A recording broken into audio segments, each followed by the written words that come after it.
नमस्कार दोस्तों, आज हमारे साथ बैठे हैं पंडित अतुल जी शर्मा, जो अपनी भाषा में बताएंगे कि कौन कौन से काम करते हैं। पंडित जी, आप एक तो वो बताओ, जो LIC वाला कौन सा काम करते हो? LIC वाला पंडित है कि देखिए ऐसा काम है, कोई जिंदगी के साथ भी और जिंदगी के बाद भी। जैसे सारा शुभ काम हो जाता है, कोई जन्म संस्कार हो गया, कोई नामकरण संस्कार हो गया, लास्ट में जाके मृत्यु संस्कार वाला काम हो जाता है। ये तो आपका LIC वाला कि जीवन के साथ भी और जीवन के बाद भी। अब आपसे एक चीज़ और पूछनी है कि इतिहास में भी पढ़ा है, किताबों में पढ़ा है कि मनुष्य का जो जन्म है वो बंदर से, मनुष्य की जो उत्पत्ति है वो बंदर से हुई है। तो लोग कहते हैं कि भाई अपने जो पूर्वज थे वो बंदर थे। इस बारे में आपका क्या कहना है?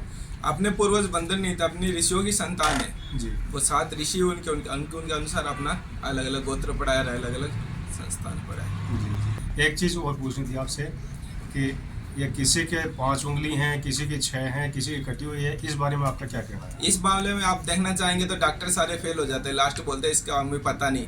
लेकिन अगर मैंने आपसे उधार लिया पैसे और मैं बिना दिए मर जाऊं, मरने के बाद वो नर्क में जाके, अगर आप भी नर्क में आ रहे हो, मैं भी नर्क में हूँ, तो आपसे में लड़ाई वहाँ पे करते हैं, बोलते हैं मेरा पैसा जो आपने उधार लिया था ने मुझे यहाँ पे चुकता कर। तो भगवान क्या करता है, उसकी एक आंगली हुई, चाहे कोई कान हुआ, कोई शरीर का कोई भी अंग है, वो काट के दूसरे को दे देता है। इसी कारण से किसी के देखेंगे तो 6 उंगली जुड़ी हुई है। इसका मतलब ये है कि पिछले जन्म में वो किसी को उधार मांगता था, नर्क में वसूल करके वापस यहाँ आ गया। और किसी की एक उंगली कटी हुई है तो उसका भी कारण वही है। शरीर का कोई भी अंग कटा हुआ है तो समझ जाइए कि आप वो नर्क भोग के आया है, और जो नर्क भोग के आएगा वो किसी न किसी गरीब कुल में जन्म लेगा। हाँ, तो दोस्तों अब आप बताओ, आपकी क्या राय है नर्क और स्वर्ग के बारे में?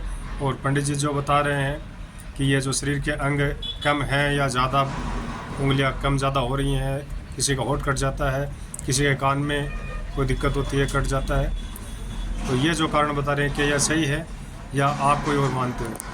कमेंट में बताना। और चैनल पर नए हो तो लाइक और सब्सक्राइब करके ज़रूर जाएं। धन्यवाद।